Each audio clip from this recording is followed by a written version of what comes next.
기도하겠습니다. 하나님 아버지, 인생을 살다 보면 내 뜻대로 되지 않는 것도 많고 생각도 이루어지지 않는 것 너무 많아 답답할 때도 있고 또한 어떤 때는 좌절할 때도 있지만 돌아보면 하나님이 오르셨고 하나님의 인도하심이 선하셨음을 늘 고백할 수밖에 없는 우리임을 이 아침도 고백을 합니다. 이 마음을 담아 하나님 앞에 찬양을 올려드렸는데 우리의 고백임을 아실 줄로 믿고 그럼에도 불구하고 우리가 살아가는 삶의 자리마다 함께 해주시기를, 우리 동천의 성도들 발걸음마다 지켜주시기를 간절히 소망하오니 이 한 주간도 이 은혜를 누리고 살아가는 복된 한 주가 되게 하옵소서. 오늘도 말씀을 붙들고 살 때에 말씀대로 살 수 있는 용기도 주시고 힘도 주시고 또 아름다운 성취가 이루어지는 귀한 발걸음들이 되게 하옵소서. 감사드리며 예수님의 이름으로 기도하옵나이다. 아멘. 신학계에서 아주 저명한 신학자가 한 분 계신데 하워드 마샬이라는 분입니다. 이분이 이런 얘기를 했어요. 만약에 신약 27권 중에 교회를 위해 딱 한 권만 고를 수 있다면 베드로 전서를 고르겠다, 그런 말을 했습니다. 평생을 신약을 연구했고 세계적으로 저명한 신학자인 그가 이 정도로 말했다면 아마 그 자체만으로도 베드로 전서는 가치가 있는 것이 분명하다 생각이 됩니다. 그러면 어떤 측면에서 이들은 이러한 평가를 베드로 전서에 대해 내리고 있는 것일까요? 베드로 전서를 읽어 나가다 보면 요즘 우리는 베드로 전서를 통해 온 교인들이 큐티를 하고 있는데요, 베드로가 가장 관심을 갖고 있는 것은 나는 누구인가의 문제인 것을 알게 됩니다. 당시 이 편지의 수신자들은 본도, 갈라디아, 갑바도기아, 아시아와 비두니아에 흩어져 살고 있었던 자들입니다. 이 편지는 그러니까 흩어져 있던 자들이 돌아가며 읽는 용도로 그런 방식으로 쓰여져 전달되어졌던 회람 형식의 편지인 것을 알게 되는 거죠. 그러면 왜 이들은 흩어져 살게 되었을까? 아마도 신앙의 이유 때문이었을 것입니다.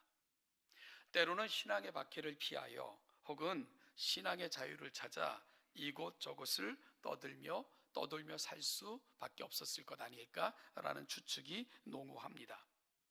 그러면 여러분, 이들에게 가장 문제가 되는 것은 무엇이었을까요? 아마도 정체성이었을 것입니다. 나는 누구인가? 나는 무엇을 위해 여기에 있고 왜 나는 이 고난을 당해야만 하는가? 하는 질문들이 아마 끊임없이 일어났었을 것이라 생각이 됩니다. 이들에게 편지를 보내면서 이와 관련하여, 즉 정체성과 관련하여 베드로 사도는 베드로전서 1장 3절부터 4절에서 다음과 같은 놀라운 선언을 합니다.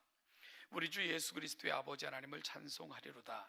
그의 많으신 긍휼대로 예수 그리스도를 죽은 자 가운데서 부활하게 하심으로 말미암아 우리를 거듭나게 하사 산 소망이 있게 하시며 썩지 않고 더럽지 않고 쇠하지 아니하는 유업을 잊게 하시나니 곧 너희를 위하여 하늘에 간직하신 것이라.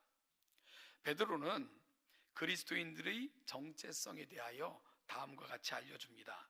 먼저 그리스도인들은 예수 그리스도의 죽으심과 부활로 말미암아 거듭남을 입어 새 소망을 가진 자들이며 썩지 않고 쇠하지 않는 영원한 하늘의 기업을 소유한 자들이고, 하나님께서는 이를 영원히 누릴 수 있도록 하늘에 간직하신 바 된, 즉 하늘의 시민권을 가진 자들이다. 이것이 바로 너희들의 정체성이야 라고 보여주고 있는 거죠.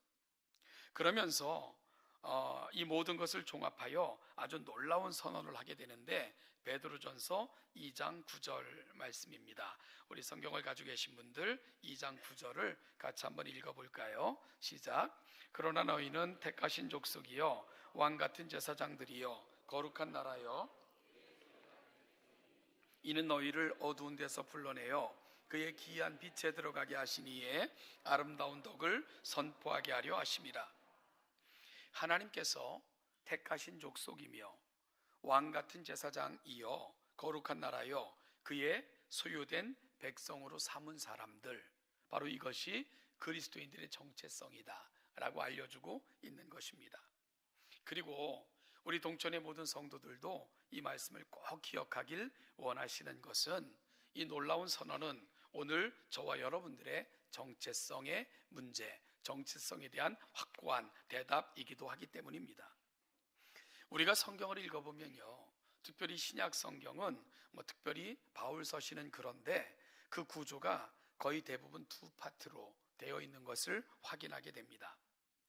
이를 가리켜 퍼니쉬라는 학자는 서술과 명령의 구조라고 명명을 했는데요, 서술이라 함은 하나님께서 행하신 위대한 일과 이로 말미암아 되어진 결과들을 설명하는 부분이고요, 명령은 대부분 그러므로 라는 접속사로 시작되어지는 삶의 정언을 담고 있는 부분입니다. 즉, 그러면 우리는 어떻게 살아야 하는가에 해당이 됩니다. 사도 베드로 역시 이와 유사한 구조로 그의 서신을 써내려 갑니다. 그래서 앞부분에서는 우리에게 되어진 놀라운 사실, 즉 구원의 사실과 그러므로 우리에게 되어진 놀라운 사실, 즉 정체성에 대한 부분을 확인해 줍니다. 그리고 여러분, 그렇다면 다음은 뭐가 따라 나와야 된다고요? 그러면 우리는 어떻게 살 것인가? 우리를 향한 삶의 명령이 뒤따라오는 것, 그것이 신약 성경 대부분의 성경이 갖고 있는 구조입니다. 그래서 2장 9절까지는 이 부분에 이르는 부분을 통해 사도 베드로는 종합적인 성도의 정체성, 이를 위해 하나님이 행하신 일에 대해서 설명하고는 이어 2장 10절 이하에서는 그 다음 이야기를 진행하고 싶어 합니다. 바로 이런 정체성을 지닌 그리스도인들은 어떻게 살아야 됩니까? 하는 질문과 그에 대한 답을 내놓고 있는 것이 베드로전서 2장 10절 이하가 가고 있는 자리입니다. 특히 오늘 본문은 그 중에서 2장 25절에 볼 것 같으면 그리스도인들을 표현하기를 너희가 전에는 양과 같이 길을 잃었더니 이제는 너희 영혼의 목자와 감독 되신 이에게 돌아왔느니라 라고 설명을 하면서 그리스도인들을 가리켜 길을 찾은 사람들이라고 표현하고 있습니다. 그리고 부탁하기를 세상이 길을 찾을 수 있도록 도와줘라 라는 부탁을 사도 베드로가 하고 있는 것입니다. 그래서 어찌 보면 이 베드로전서의 구조를 이 길이라는 주제로 살펴보면 우리는 길을 찾은 사람들이고, 그리고 우리는 길을 알려줘야 되는 사람들이다 하는 것으로 베드로전서의 구조를 말씀드릴 수도 있겠다, 그런 생각이 듭니다. 그러면 길을 찾은 사람들이 길을 찾는 사람들을 위해 우리에게 요구되어지는 삶은 뭘까요? 베드로전서를 종합해서 정리해보면 길을 찾은 사람들이 살아가는 삶의 원리 첫 번째는요, 삶의 모든 영역이 하나님의 주권하에 있음을 인정하며 살아가는 것, 이것이 바로 길을 찾은 사람들에게 요구되는 첫 번째 항목이라고 베드로는 제시하고 있습니다. 뭐라고요? 삶의 모든 영역이 하나님의 주권하에 있습니다를 인정하는 삶이 가장 중요하다라고 말하고 있는 거죠. 이것은 모든 그리스도인들에게 너무나도 중요한 고백입니다. 그래서 베드로 사도는 2장 10절 이하에서 우리가 살아가면서 속해 있거나 혹은 관계하게 되는 모든 영역에서 어떻게 살아가야 될 것인가 하는 것을 항목항목 점검하여 제시합니다. 2장 11절 이하에서는 정치적인 영역이라 할 수 있는 모든 제도와 통치자들과의 관계 속에서 우리는 어떻게 살아야 되는가를 말씀합니다. 2장 18절 이하에서는 직장의 영역이라 할 수 있는 종과 상전과의 관계, 사환과 주인들의 관계에서 어떻게 행해야 되는가 하는 것을 점검해 줍니다. 3장 1절 이하에서는 가정의 영역에서 우리가 어떻게 행해야 될 것인가를 점검하는데요, 특별히 1절부터 6절까지는 믿지 않는 남편을 둔 아내 입장에서 믿지 않는 남편에게 먼저 예수 믿은 아내는 어떠한 모범을 보여야 되는가, 그리고 3장 7절에서는 믿지 않는 아내를 둔 먼저 믿은 남편은 어떤 삶을 살아야 되는가를 점검해 줍니다. 3장 8절 이하에서는 믿음의 형제들과 자매의 관점, 즉 교회론적 관점에서 우리가 어떻게 살아야 되는가 하는 것을 보여주고 있고요. 3장 13절 이하에서는 시대와의 관점에서, 즉 종말의 때를 살아가는 성도들의 윤리는 어떠해야 되는가 하는 것을 말씀합니다. 결국 베드로전서를 읽어보면 먼저 구원에 대해 서술하고 우리의 정체성에 대해 확인해 준 다음에 베드로는 모든 삶의 영역을 점검해 주는 그런 방식으로 글을 써내려가고 있는 거죠. 그래서 이 하워드 마샬이 교회를 위해 한 권의 책을 선택하라면 나는 베드로전서를 추천하고 선택하겠다 하고 말한 것이 그런 연유 아니겠는가라는 생각이 드는 거죠. 사랑하는 여러분, 이를 통해 확인할 수 있는 게 뭐라고요? 우리 삶의 모든 영역은 하나님의 주권하에 있다 하는 것입니다. 어느 영역도 하나님과 관계가 없거나 그리스도인들이 무관심하거나 책임 없는 영역은 없다 하는 사실을 베드로는 분명하게 선포하고 있는 겁니다. 이러한 사실을 아브라함 카이퍼라는 신학자는 영역주권이라는 말로 표현을 했습니다. 이 말의 뜻은 인간의 모든 삶의 영역에 하나님의 주권이 미치지 않는 곳은 없다라는 뜻입니다. 그래서 아브라함 카이퍼는 영역주권이라는 말을 사용을 한 것이지요. 이 비슷한 얘기들이 많이 이렇게 떠돌기도 하고 그래가지고 뭐가 원료인지는 잘 모르겠는데 제가 이 간증을 들은 게 대학 시절이니까 굉장히 오래 전입니다. 이게 제가 이 얘기를 그 대학교 채플 시간에 그날이 아마 군목 주일이었던 것 같은데 그래서 이미 군목으로 사역을 하셨던 목사님이 오셔서 그 주간 설교를 하셨어요. 그런데 그 설교 제목이 너무 재미있고 의미가 있어서 내용도 너무 저에게 이렇게 또 많이 이렇게 뭐 충격을 주었기에 지금도 생생하게 기억하는데 그때 설교 제목이 애호박 신앙이었습니다. 군목으로 임관을 앞두고 그 목사님이 전심으로 기도의 시간을 얻고자 기도원을 들어가게 되었답니다. 그 기도원은 기도하러 오신 분들로 얼마나 뜨겁던지 시간마다 은혜로 충만한 시간들이었답니다. 이어 모든 기도원의 집회를 마치고 돌아오는 날 내려오는 사람들과 함께 기도원 문을 나서 이제 버스를 타기 위해 기도원을 나서 이제 걸어가고 있는데 그때 그 집회에 참석했던 사람들과 함께 동행을 하게 됐대요. 그런데 이분들이요 정말 그 기도원 문을 나서도 그 은혜가 그 뜨거움은 그치지 않았고 사라들지 않았고요. 자, 이제 우리가 은혜를 받았으니 내려가는 삶의 세상에서도 우리가 승리하며 살자 이런 결의가 느껴질 정도로 막 기도원 문을 나서는데도 막 대산을 넘어 험곡에 가두마르면서 찬양을 부르면서 그렇게 내려오고 있었대요. 그런데 그렇게 힘차게 찬송하던 분 중에 한 분이 내려가는 길에 남의 집 담에 이렇게 탐스럽고 예쁘게 매달려 있는 애호박을 보더니 그곳으로 슬쩍 가더니 애호박을 뚝 따가지고는 자기 성경 가방에 놓고는 다시 그 대원들과 합류하여 또다시 뭐 대산을 넘어 찬송을 하면서 그렇게 가더래요. 다른 사람들은 뭐 나무라지도 않고 그냥 웃고만 있었고요. 그 모습이 너무 충격적이었대요. 한국 교회의 민낯을 보는 것 같이 부끄러움을 느꼈다 이런 고백을 하면서 그래서 그분이 그때 그런 얘기를 하셨어요. 한국 교회 신앙이 애호박 신앙 정도밖에 안 되는가. 그래서 그 설교 제목을 애호박 신앙이라고 붙여놨고요. 그분이 그 설교를 통해서 신앙의 영역과 삶의 영역은 분리되면 안 됩니다. 그때 그 설교를 하셨어요. 대학에서 신학을 시작했던 저는 굉장히 충격적이었던 설교였고요. 하나님의 영역에 대해서 생각해 볼 수 있었던 그런 시간이었고 그래서 아브라함 카이퍼와 같은 사람들의 책을 너무너무 사랑하게 됐던 그런 계기가 되기도 했던 사건이었습니다. 애호박 신앙. 사랑하는 여러분, 신앙의 장은 모여있는 예배당만이 아닙니다. 어제도 부흥회 때에 오셨던 강사님께서 줄곧 외쳤던 것, 우리는 순례자의 길을 걸어가고 있는데 우리 모든 삶의 영역이 순례자의 삶의 자리이다. 그 얘기를 어제 노 신학자께서 그렇게들 강조를 하셨어요. 그래서 어제 설교를 들었던 분들은 제 설교가 조금 더 쉬울 수 있을 텐데요. 사랑하는 여러분, 우리가 신앙인으로 살아야 할 영역은 내가 살아가는 모든 삶의 영역이 신앙인으로 살아가는 삶의 자리이다 라는 것을 놓치지 않는 여러분들이 될 수 있기를 간절히 소원합니다. 그래서 베드로는 비록 우리가 그리스도 안에서 진정한 자유를 얻었지만 그 자유함으로 방종과 악을 덮는 데 가리는 데 쓰지 말고 모든 삶의 영역에서 그리스도인 다움을 드러내는 일에 사용하라 라고 권면하는 것도 그런 이유입니다.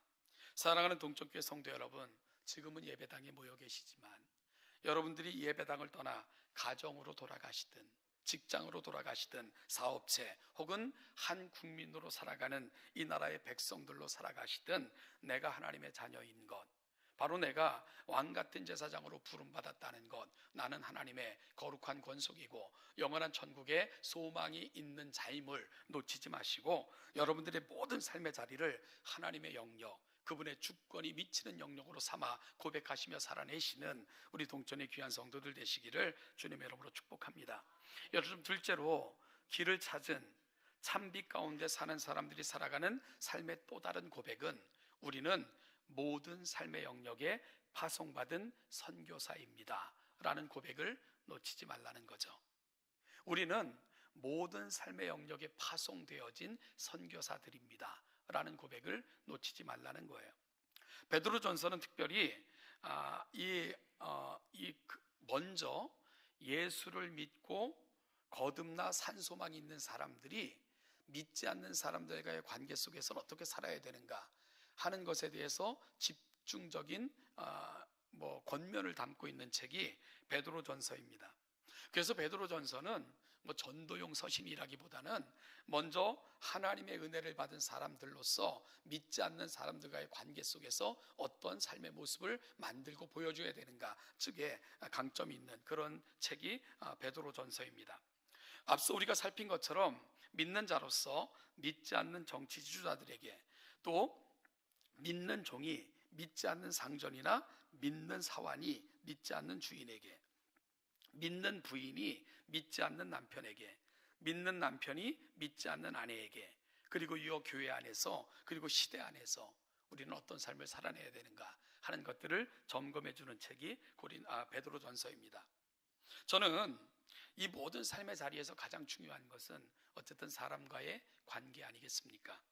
신약시대 모든 성도들의 삶을 규정짓는 한마디를 찾으라면 저는 에베소서 6장 7절에서 제시된 대원칙을 좋아합니다. 이렇게 고백하죠. 기쁜 마음으로 섬기기를 주께 하듯 하고 사람들에게 하듯 하지 말라. 여러분, 사도 바울은 하나님을 믿는 사람들이 사람을 대하는 대원칙을 뭐라고 제시한다고요?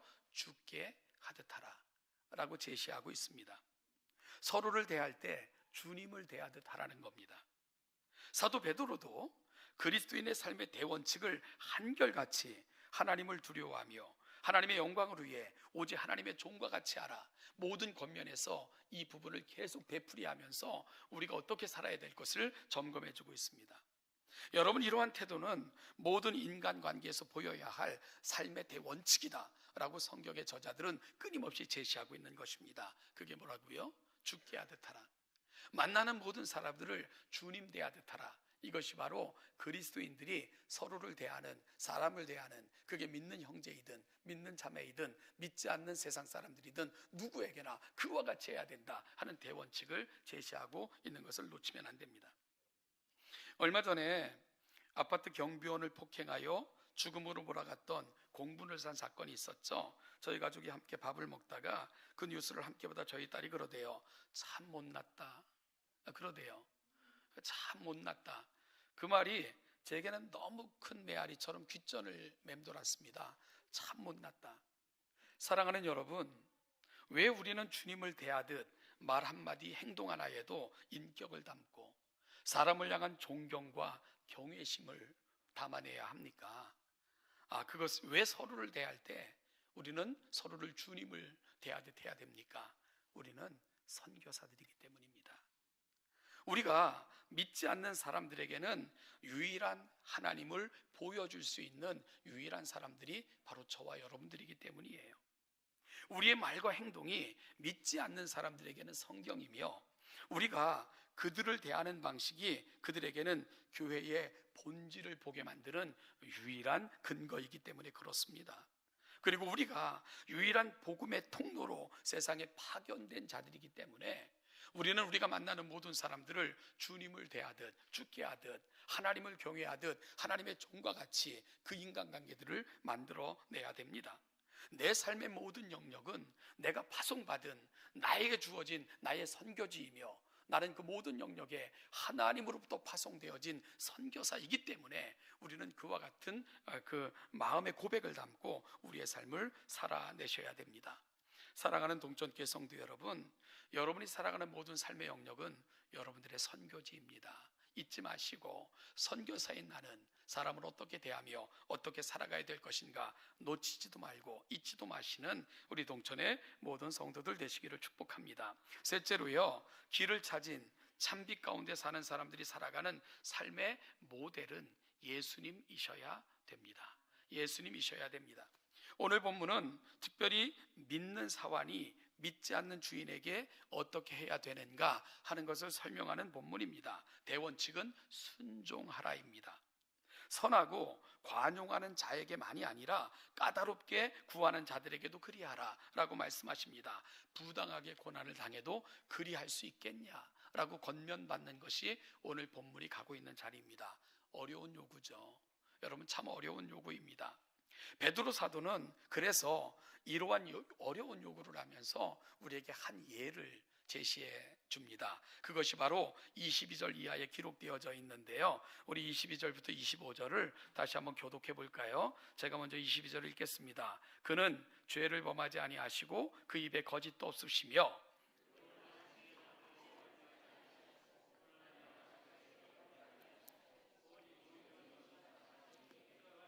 친히 나무에 달려 그 몸으로 우리 죄를 담당하셨으니 이는 우리로 죄에 대하여 죽고 의에 대하여 살게 하려 하심이라. 그가 채찍에 맞음으로 너희는 나음을 얻었나니 이제는 너희 영혼의 목자와 감독 되신 이에게 돌아왔느니라. 누구의 예입니까? 예수님. 예수님의 예를 오늘 사도 베드로는 참 너희가 믿는 자로서 믿지 않는 주인을 만나면 어려움 많을 거다. 그럼에도 불구하고 순종하며 애매히 고난을 당하도 참아내라. 그럴 수 있겠냐? 그러고는 우리 주님의 예를 들고 있는 것입니다. 여러분, 주님께서는 죄를 범하지 아니하시고 입에 거짓도 없으셨고요. 그럼에도 불구하고 욕을 당하시고 고난을 당하시고 그리고 또한 심지어 십자가에 못 박혀 죽으심으로 이 땅의 공생애를 끝내실 수밖에 없었습니다. 그 이유가 뭘까? 주님이 왜 그렇게 하셨을까요? 하나님이신 그분이 왜 이 같은 일들을 그리 감당하시며 사셨을까요? 25절이 답이죠. 25절, 너희가 전에는 양과 같이 길을 잃었더니 이제는 너희 영혼의 목자와 감독 되신 이에게 돌아왔느니라. 우리에게 길을 찾아주시기 위함입니다. 길을 잃은 양처럼 헤매이며 영혼이 죽었던 우리에게 생명을 주시고자 예수님이 그렇게 하신 것입니다. 즉 우리의 구원을 위해서 그렇게 하신 거예요. 그리고 그 결과로 우리는 구원을 받았습니다. 이것은 오직 우리를 향한 주님의 긍휼과 자비, 오래 참으심, 그리고 사랑으로 인함입니다. 사도 베드로는 비록 우리가 믿지 않는 상관이나 대상으로 인하여 부당한 어려움이나 고난을 당한다 해도 슬픔을 참고 견딤으로 하나님 앞에 아름다운 길을 선택하라 말합니다. 왜 그러냐 하면 우리는 선교사들이기 때문입니다. 여러분, 우리를 세상의 선교사로 파송하는 이유가 뭘까요? 우리를 먼저 교회로 부르셔서 세상으로 내보내시는 이유가 뭘까요?